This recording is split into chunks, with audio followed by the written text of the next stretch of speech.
Listen. Oh, the answer is all inside of me. All I gotta do is believe. I'm not gonna stop. Not gonna stop till my heart gonna dry. That's who I am when I'm playing, baby. They say bet on it, bet on it, bet on it, bet on it. Bet on it, bet on it, bet on me. Oh. My bad, y'all. Welcome back. Happy Mother's Day for all my fellow people. My fellow mothers out there. Happy Mother's Day. You know? How y'all know? It's a Sunday. I ain't post Friday or Saturday. It is what it is. I wasn't supposed to post today. But it rained so bad, we might not be doing that for Mother's Day. But I saw this on my For You page. Chasing, if I'm saying your name right, my dog. Hotdiggedydemon, the most hated, most loved animation of all time. And I know who he's talking about. He's talking about the. Now, this video is going to be a good video. This is going to be a good video. Because I got a lot of explaining with this certain person. But if you're new to the channel, make sure you like, comment, subscribe for all our social music can pop on the screen. We is on the road to 500. And let's see what's going on. Let's see what's going on with this.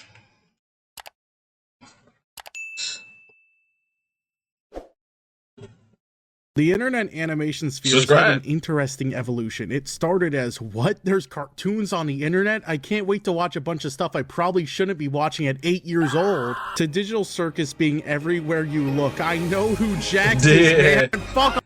Yo. Digital circus next month. I'm so excited. Wait, when it's coming out, the 19th? It's especially interesting to see the growth of the creators of old to nowadays, like Zach Hadel co-creating Smiling Friends. More and more internet artists are breaking into mainstream because, well, they're kind of becoming the mainstream. Especially since cable has been on life support for the last decade. Of course, a lot of these success stories are honestly few and far between, and there's a lot of downfalls or creators who have been left stagnant, but nothing has really been as interesting to me as the career of Max Gilardi, or Hotdiggedydemon. Actually, it's Gillardy. Despite being basically in the same place after all these years, he's probably one of the most iconic internet animators, creating some of the biggest parody and original cartoons.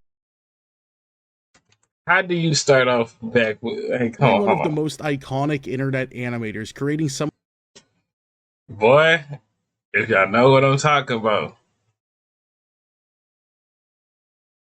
Foxy and Chica. If you saw the scene, you saw the scene. Some of the biggest parody and original cartoons of the time. But anytime he's mentioned, it seems to be like, hey, remember that thing? That was weird. Oh, God. I hated this, but it grew on me, bro. But I hated it, though. I very much hated how they did Mario. As the older brother, like he was a jerk to Luigi. Like, Man, everything this guy did aged horribly. But I just remember always being there to watch him, basically since I got internet access, and never questioning him or his weird evolution as a pillar of the early online animation sphere, to a controversial figure, to, oh yeah, he's still around, I guess. Like, people seem to hate him while also loving his work at the same time, and you just see a lot of surface level discourse about it, and I just want to talk about all the weird shit he did. I don't know, it's not that serious. Sometimes you just think about naked Chica again, and you just gotta go for it, you know what I mean? Hey, if you know, you know.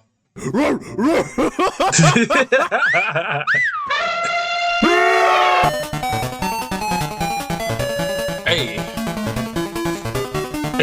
Max G started animating when he was 8 years old, which really isn't uncommon. I remember being around the same age doing the same thing. The difference is I had a magic iPad of instant pornography. Doing that in the 90s is kind of crazy. His first few public animations aren't that great or anything, but you can see him improve in real time and develop his style. By 2003, he started posting his animations to Newgrounds, and by 2007, YouTube as well. Around this time, he took 1 year at a 4-year animation class, which he apparently didn't learn much from because he also completely taught himself animation. As we continue through this video, there will be things to criticize him for. I'm not gonna completely suck him off, but I think it's fair to say that at the time, he had probably some of the best looking animation on the internet. And other than extra voices here or there, he usually was a one-man band. This shit is so impressive. It looks so professional, and I know I'm sucking him off, but sometimes people deserve to be sucked, and that's just how it is. In 2009, Max started the Jerry series, which I remember watching all of and just being like, huh, that was weird, because I was like 7, and now I just see it as what it was supposed to be, depressing. Come on, if I wanted to be sad, I would have just made a video about Max G. It's a fine piece of art, but that one joke from SpongeBob got the same idea across faster and funnier. It's just the most nihilistic view on modern day life ever, and all the comments are full of the biggest philosophers of our time. Like, guys, crying babies suck. Makes me want to kill myself. Can't believe Max G is LARPing accidentally getting a girl pregnant and killing himself. Jerry 2 is so weird because it's a prequel that has nothing to do with the original whatsoever. Instead, it's just about Jerry as a child opening the closet of unimaginable psychological torment. You could say it's a metaphor for becoming so overexposed to the Well, I'm glad I didn't see this when I was little. I'm glad I didn't see this when I was little. horrors of reality that it doesn't even faze you anymore, but I really think he just wanted to make a funny animation. I don't know if there was that much thought put into connecting it. This motherfucker got the Lincoln Loud cut. Don't dye your hair, Jerry, okay? I ain't raising no queer. The next 2 episodes are actually connected to the first one and follow Jerry's first girlfriend, Jackie, and his son.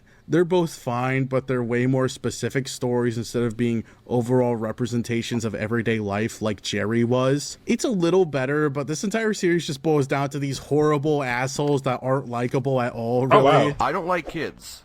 So unless you're a 17-year-old Taiwanese prostitute, please take a hike. Jerry's dad from the second episode returns here, so I guess that did introduce him. What? Wait, what the fuck did he just say? Oh, wow. Oh, hey, where you going? I really like the idea of him being beaten to a pulp, but he's such a grade A molester. He still goes like, hey, where you going? I feel like this started as projection. Like, oh, it feels like everyone hates me. So he made this series about this guy that's hated for no reason to an increasingly more comedic amount. He's dead. Whoa, that sucks. How'd he die? He hanged it himself. Oh, wow. Oh, man.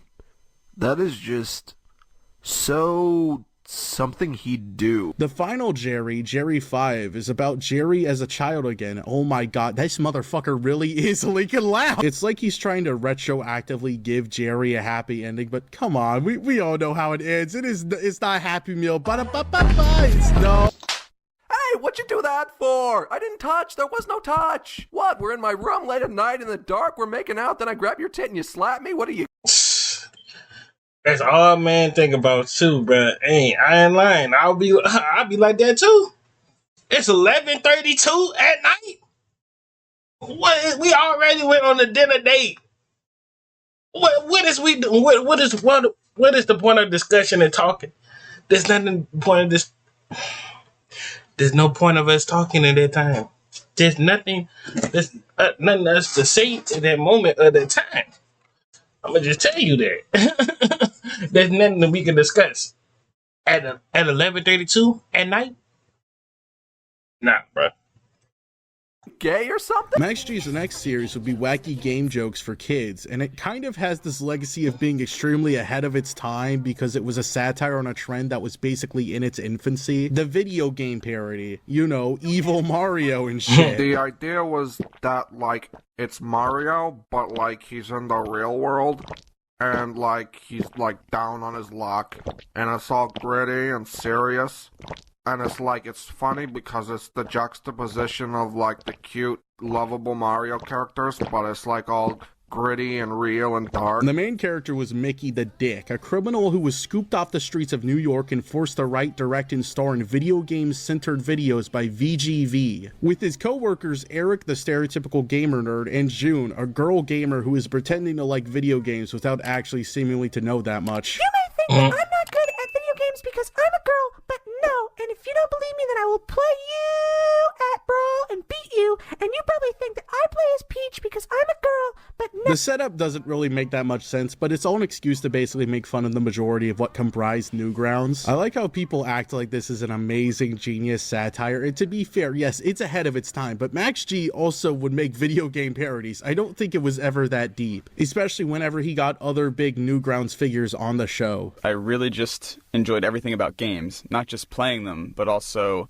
watching them and studying the graphics. I'm sorry, unfortunately, we are out of time. Tom, it was great having you on. Everyone should check out his website, uglyheartedfaggots.com. Do I keep that censored or not? I feel like we all know what the word is. I was sucking him off earlier. It's friendly fire at this point. There's nothing funny about the Holocaust, Tom. Yeah, a big part of the series is the edge. Mickey's constantly dropping F-bombs and R-bombs, but it's fine because little did Max G know years later he would get the pass for that slur and come out as mentally handicapped. Okay, but for real, the edge is part of the bit. Mickey isn't supposed to be liked. His name is Mickey the Dick. Video games are gay, okay? They're gay. But there came a point where I think Max was a little up his own ass. It's funny when Mickey the character is being an asshole to his fans, but I think that carried over to how Max would actually act towards fans. He just had this very, I don't give a fuck about anything attitude, while also seemingly trying to criticize that exact type of person with Mickey, like some kind of self-loathing ritual. What if Super Mario was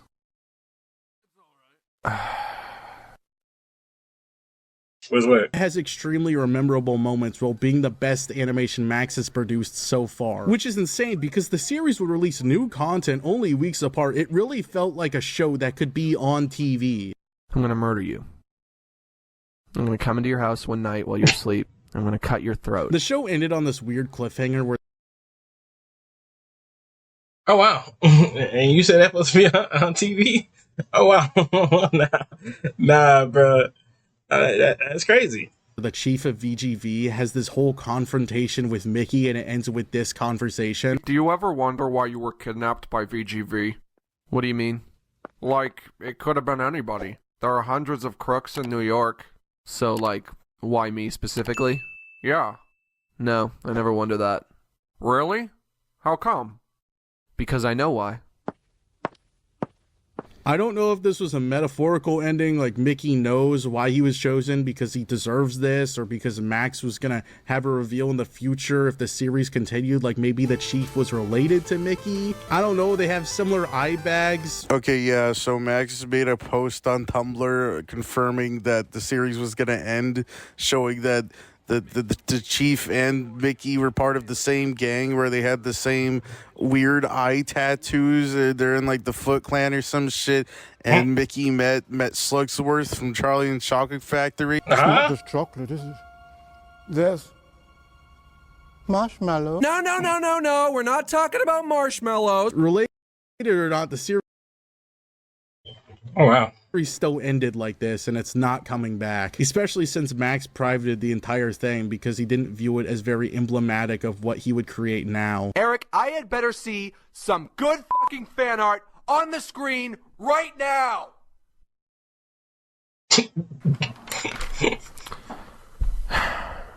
Okay. After this, in 2011, Max was approached by Nickelodeon to pitch his own show. I did not know about this before researching for this video, and this shocked me. Really? The guy that made, spoiler alert, Steven Juniverse was approached for a Nickelodeon show. Well, unless he made Harvey Beaks or Pig Banana Cricket, whatever that show was called, I don't think the deal went through.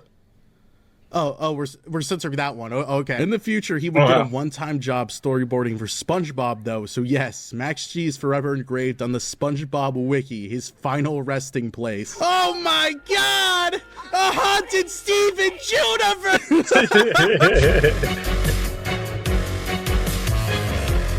In 2011, what was the biggest cartoon that was dominating the internet?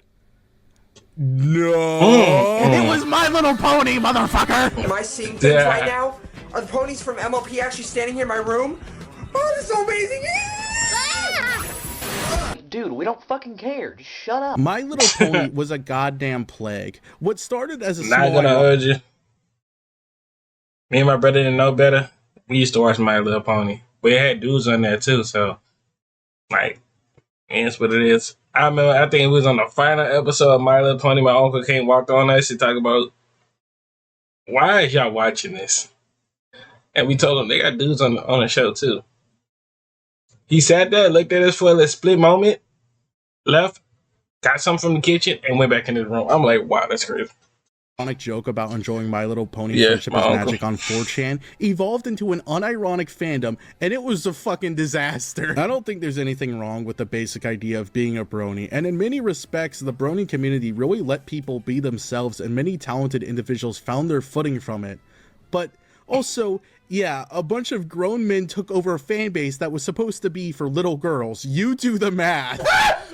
I really don't think they had to make the amount of pornography they made. That's all I'm saying. My Little Pony porn. What the fuck? Max G was one of those ironic fans at first, but I think he quickly developed an unironic love for the series, or at least he really liked being an ironic fan, because he created his next and probably most well-known series, Pony.mov. I sure do love apples. Applejack, what are you doing? You can't eat all those fucking apples. This was my first exposure to Max G at way too young of an age, and I'd really like to steal this YouTube comment to prove a point. This is just reverse MLP. It was for adults, but ended up attracting kids. Thank you, Nathaniel Bandy. I'm glad I'm not alone in this experience, and literally everyone I've seen who watched this said they watched it as young children. This was just the perfect storm, because this was the height of MLP's popularity, and Max was able to replicate the style very well while injecting his own style into it. Wanna help me look, Rainbow Dash? Yeah, why don't you suck my tit, you dumb bitch?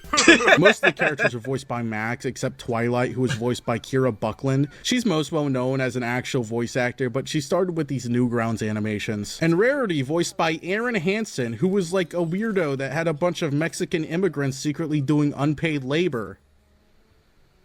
And Rarity was a pretty weird character too, I guess. When are you going to pay us, Mrs. Rarity? I'm sorry, darling, I can't understand your thick accent. You simply must learn to speak English properly if you're going to live in this country. Shed.mov is probably the most remembered episode for one simple reason. That was the episode where Rainbow Dash was cut in half with a chainsaw in Fluttershy's murder shed. I remember being traumatized after watching this, and it's kind of crazy coming back to it and realizing it's really not that bad. Like, I was imagining some fucking Human Centipede 4 shit, and they haven't even made that one yet. Yeah, don't Why did you bring that up, bro? Like, that got to be the most nastiest stuff. Like, whoever thought about that saying, you need to go to jail. Like, whoever thought of making that movie, you need your ass whooped. I ain't gonna hold you. Cause ain't no way. Ain't no way.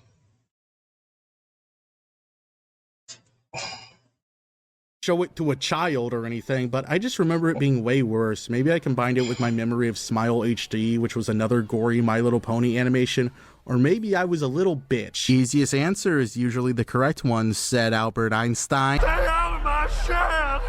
Stay out of my... Please welcome in her shed. Pony.mov then attempted to start an actual storyline about stopping Discord, but the problem was almost every pony at this point was dead or in prison, so they spent a whole episode resurrecting Rainbow Dash. How about you resurrect my penis? With sex. Then immediately the series stopped this plotline to make a mockumentary about Pinkie Pie's downfall as if she was a celebrity in ruin. Yes, I lied about my father, but I had a good reason. Nobody was paying any attention to me. I mean, it's a fine video, but it's really funny how this is just plopped in here. I guess he couldn't come up with a Pinkie Pie video that continued the story. She fucked a snail. I watched her fuck a snail once. That sounds weird, right? Just hearing me say it. Imagine how weird it was to see it. She fucked a snail. It took about 7 months for the final part, swag.mov, to release, and this is still insanely impressive because this is a 15-minute long video with some very impressive animation just for one guy to be doing it. It starts with the reveal that Rainbow Dash never died. She was in a coma. I was never dead. I was in a coma. Now I haven't watched My Little Pony except for the movie and My Little Pony porn. So please correct me if I'm just a bit out of touch here, but I'm kind of confused when Rainbow Dash makes a full trip around the Earth, restarts the timeline, and turns into a giant to kill Discord. Oh wow. You got it. There's this moment where Discord rips off her wings and everyone is watching, and it's just this weirdly awkward, like, unironic moment of pure misery. and then Rainbow Dash grabs a sword and cuts his head off. The entire series ends exactly how it started. Applejack eating a bunch of apples, and well, isn't that just poetic? But Nobody cares, you stupid cunt. Shut your fucking mouth. Oh my god, shut up, a million times shut up. I'm going to kill you. Shut up. Pony.mov is such a classic. It ended at exactly the right time it should have. Yeah, because I ain't lying to you. This would have even slide in 2026, bro.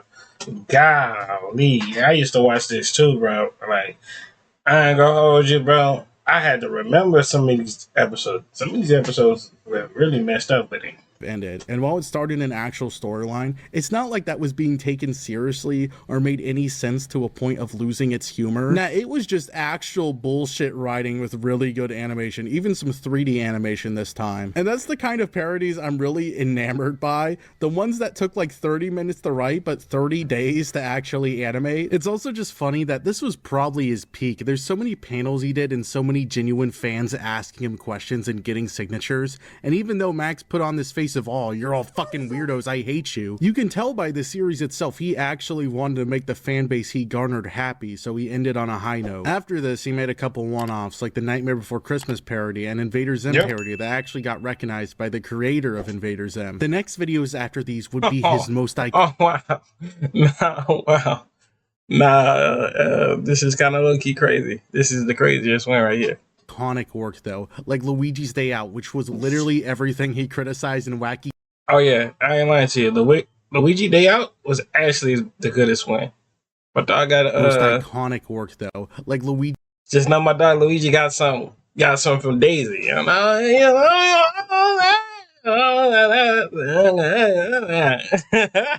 Stay Out, which was literally everything he criticized in Wacky Game Jokes for Kids. See how that works out? Okay, to be fair, this animation was a lot more than just ooh. He's not a bad animation though. I'm not gonna hold you. Jokes for Kids. See how that works out? Okay, to say no, this is like actually an album cover. I ain't lying to you. He got this from an album cover. This is clean. And then back then they had a mama. I ain't lying to you. If my mama saw my room looking like this, with that, I'm not gonna hold you. She woulda got me. Like what he got going on?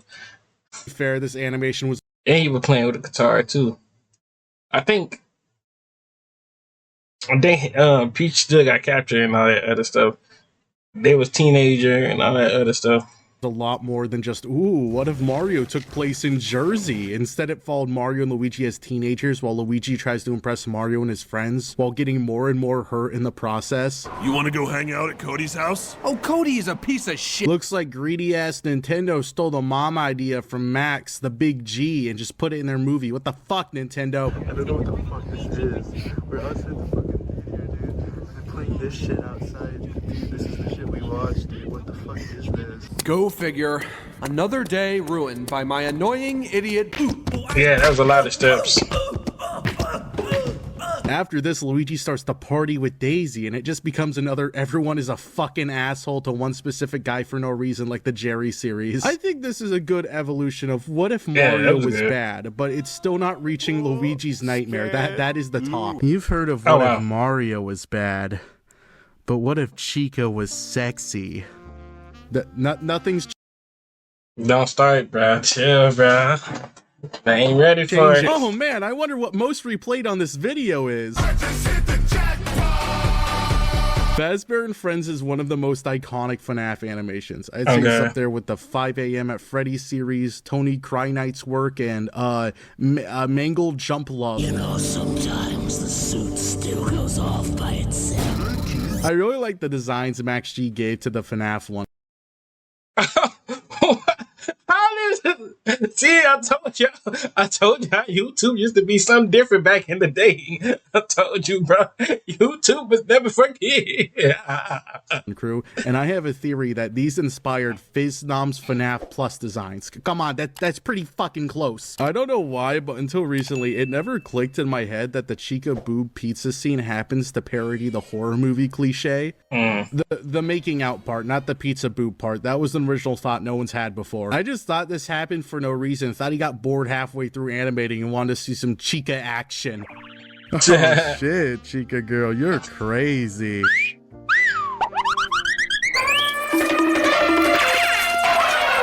This era of how the FNAF animatronics are drawn is really iconic to me. The FNAF 1 gang was just immediately yassified, and it's kind of funny how future games just made it way worse with how the characters are designed, like they're supposed to go down a runway. This animation's entire joke is just, what if the FNAF 1 gang was friendly, but because they're big... No, I think dude died in this one too.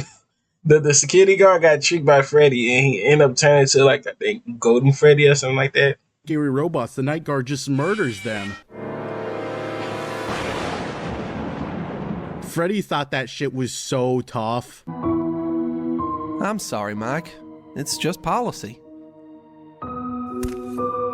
Close the door, and he cooked. Whoa, that was scary.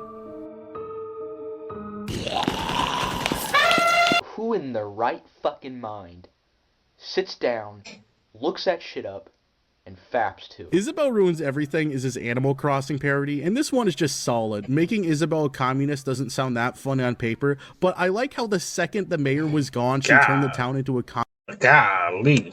She looking powerful in that sound scene. that fun on paper. Ooh, I don't want no girl like that strong now. Hold on. But I like how the second the mayor was gone, she turned the town into a communist dictatorship. Look, I even wrote all my ideas down. Oh, Isabelle. Isabelle. People aren't gonna like the word manifesto. I watched this and I had no idea who Karl Marx was. I thought the animation was pretty normal up until this part. Markiplier has a voice cameo in this, and that's a really good telling of the time. People could just easily get Markiplier for random things like this. It was kind of beautiful. Isabelle, how did you even get him to agree to that? Well, you know, I had to tell him if he didn't, he'd go to jail. What? After this, he made a shitty Undertale video where it's just nothing, and then he says the N-word. Yeah, he was always edgy, but there at least seemed to be a purpose to it. Around 2015, though, it seemed like he just wanted to get a rise out of people. He's come to regret this, but his shock jock era still comes to haunt him again and again, which is pretty, like... I'm not gonna defend him on this, I just do believe him when he says he regrets it now. The internet can treat people as if they're still doing something they used to do, but at that point, what is inspiring the person to become better at all if they're just going to be treated the same either way? The main thing people bring up in regards to this is, hey, I saw you on TV last night. Yeah, no, it's pretty bad, but like, that is the whole point. It's just not even really funny from the point of view, oh, that's so edgy, what? It's just kind of like, yeah, man, shit the bed, whatever, sure. Apparently, it's actually based on a YTP called Steven's Universe, where there it wasn't trying to say anything, it just kind of happened for no reason because sentence mixing. Good job, Steven. Nobody likes you, bitch!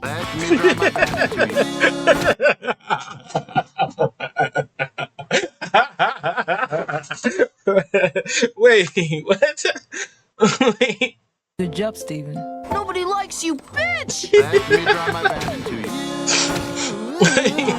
Wait a minute. Why everybody getting ran over?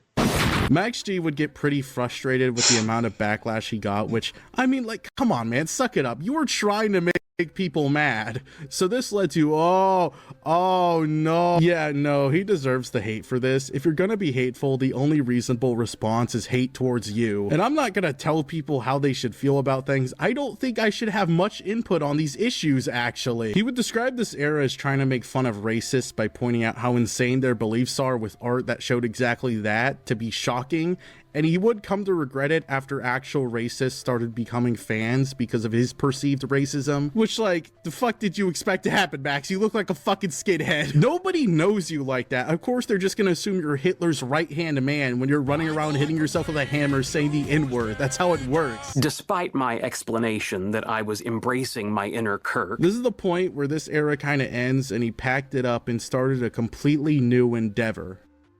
It's the fucking Gilardi! I don't know what the fuck you're talking about! Welcome to Sweden, hey, hey, where every day is the 15th of May. Brain Dump was Max G's answer to a review or commentary channel, a type of content he could make longer and much more consistently, while also animating himself in 3D and his co-host and roommate Goofball, the cartoon ghost, in 2D. Goofball is not real, by the way. I don't know if that was clear. He's also played by Max. I just drank a whole glass of cum. What? Early brain dump can be separated into two categories: the actual real review episodes, or goofball comes in and derails the entire episode. I'm gonna be honest, rewatching these were a little bit painful because all of his opinions were kind of shit, except his Powerpuff Girls video that got removed for whatever reason. That is still one of his funniest videos, and I wish he made more like it. Man, who's making this show? Librarians? Mormons? The Illuminati? Oh! Maybe it is the Illuminati. He did a lot of clickbait that made him look way worse than his actual opinions, but I'll never forget his Emoji Movie review, where he says the movie should have instead been the most basic animated movie ever, with phone bad as the lesson. Alex is unhappy. He's really unhappy. And he doesn't know why. Then he has the audacity to go like...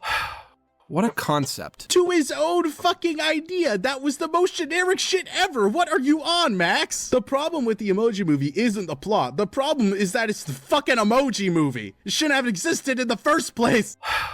What a concept. There was also this video where he tries to argue a presidency under Trump won't be that bad, and hey, okay, you have to understand that 2016 versus 2026 is two very different things, so I'm gonna be a little I'm gonna be a little nice to him here. But it's also like, what the fuck are you doing? What does this have to do with anything? I thought this was a review show. Multiple times, he says he doesn't know much about politics, which really begs the question, why did you make this video? It's so funny. Why did you do this? He's a bisexual Dandy's World fan now, so I really doubt he still stands by this. Or fuck, maybe that's the exact demographic. I don't know anymore. His biggest brain dump video was the Apu That I Know, a video essay explaining why in his opinion Apu isn't a racist character. Instead, he's a play on a common stereotype that actually has depth to his character, like almost every other Simpsons side character. Even more so than other stereotypes on the show. And yeah, that's kind of true. But the problem is the world kind of turned Apu into the thank you come again guy, and that's all he's ever gonna be viewed as. First time in here, I feel like I gotta do this. Hello, my name is Apu. I went to No. The problem really doesn't lie with the character, honestly. He's always portrayed with a level of respect. The problem is he's not wholly positive like Mario. But honestly, there's nothing I'd ever want to do about it. Because I love Mario. When you think of Mario, you don't think about him being a plumber. You think about him being a jumpy, happy guy that saves the princess. When you think about Apu, you think of him being the gas station guy from The Simpsons. It's not nearly as flattering. I also think it's pretty fair for Indian people to want Apu to be voiced by an actual Indian instead of the guy who was live action Gargamel. Got any documentaries you want to make about that? Overall, Apu is a fine character. The problem is that he became the biggest representation of Indian people on accident. Because of course, I am the most evil kind of person that can possibly exist. A straight white man. Weirdly, he made a brain dump video about Sonic that was a bait and switch, but then made a different non-brain dump video essay for some reason. Most of the video is a joke. He flashes a bunch of Rouge the Bat porn on screen and the video is taken down. And it's marked for kids, okay. But he does talk about this semi-serious take that the Sonic movie would work better if Sonic was a 2D cartoon. He even animated parts of the trailer to show this off. Meow? Oh, come on. Duh, I'm stupid. I like cartoons and I want everything to look like John K. pedophile bullshit. This is because, not unlike Mickey Mouse's ears, his spikes can be shown. But it ain't look bad though. Let's run it back though. Ain't look bad though, low-key. That the Sonic movie would work better if Sonic was a 2D cartoon. He even animated parts of the trailer to show this off. Meow? Oh, come on. Duh, I'm stupid. I like cartoons and I want everything to look like John K. pedophile bullshit. This is because, not unlike That was Mickey the Mouse's earliest ears, Simpsons? That's the earliest Simpsons? Pedophile bullshit. Yeah, wow. This is because, not unlike Mickey Mouse's ears, his spikes can be shown extending off of his head regardless of the angle that we're seeing him from. This allows him to always retain his iconic spiky-headed silhouette. It reminds me of this one YouTuber who tries to fix characters by making them butt-ugly Ren and Stimpy slop because they're not real cartoons. It's so annoying because, like, yeah, please draw Sonic in your own style. I like it. It's appealing. But don't act like that's how the character should be. What are you doing? Come on, go back to marching the streets of Berlin and Baldy. Oh, well, Heil Hitler, bitch! Brain dump videos became less and less about reviewing something and more just like the animated sitcom aspect and almost like animated therapy. Between all the comedic back and forth, there would be these moments where Goofball seemed to be picking apart actual pieces of Max's personality, like the actual guy. And this grew into whole episodes that would just be self-reflection. I never experienced the slightest modicum of reprieve from my physical or emotional pain. I've never experienced any practical success from my creative pursuits. And I'm starting to realize that I probably never will. And all my life, people have been telling me I'm ugly. And when you hear something enough times, eventually you start to believe it. Oh, wow. For whatever reason, I still don't think of myself as an adult, but I've been one for a long time now. And I've fallen into a lifestyle that would perhaps be better befitting of a pet hamster. This would go crazy in a black and white TikTok edit. I think these videos are very interesting because he really is just an open book in these. It's very respectable, reflecting on how he thinks he wasted his potential as an artist by making this kind of content for so long, and how he's alienating people from him by building this harsh shell, how he thinks he deserves the harm caused by it. I don't want to undermine that what these episodes go into is genuinely artistic, relatable, and very important conversations. Hello? Hello? Did you know your front door is open? What the fuck? Who is that? So he made this video where he basically gets therapy from PewDiePie? I'm not fucking kidding, dude. Why, I bet there are more people who hate my guts than there are people who even know you exist. Oh, look, this is my I got everything in the background, all the pictures that he most did. baffling video he's ever made. I remember watching this and just being confused. Where every day is the 15th of May. What the fuck is happening, dude?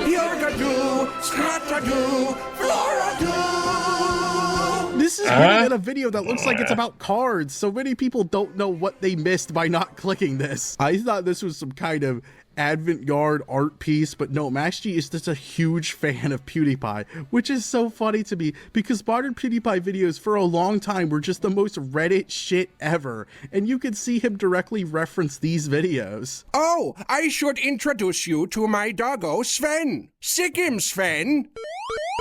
Ow. I know this because I was a PewDiePie fan in 2018, but okay, here's my defense. I was 13 and I didn't spend months animating PewDiePie telling me everything was gonna be fine. If you're gonna make Steven's Universe, I'm allowed to make fun of this. I don't care. This is insane. If your videos make people happy, then that means you are important too. You deserve it. Yeah. Get away from this life. Be someone else. For a while, I thought I wanted to be a monk, but the monastery I emailed never responded to me. I thought this was a joke, but he also made this tweet.